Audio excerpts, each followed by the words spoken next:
морам да кажам дека најголем поттик за да одам на тоа поле беше шоуто Survival. Не знам тие што го гледаат, да. Шоуто Survival поголемиот дел од луѓето го перципира како игра на луѓе кои што се на остров, имате имунитети, имате физички игри кои што победува и после тоа победува тоа што физички јак, ама не е тоа, доколку навлезеш малку подлабоко во шоуто и самиот креатор е играта на интелигенција, играта на манипулација на луѓето со нивните чувства, со тоа кога ствараат тандеми, со тоа како да скршиш некој табор кој што е направен, кој што ги изгласува другите да излезат.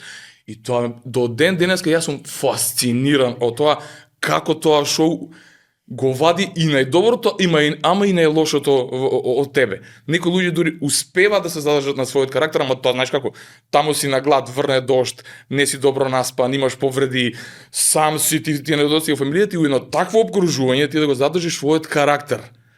Психологијата по која што живееш, својот интегритет, тоа со како ти се представаш пред луѓето е ненормално тешко и се восхитов како луѓе го успеваат со особена игра, со особена психологија да дојдат и тоа прати.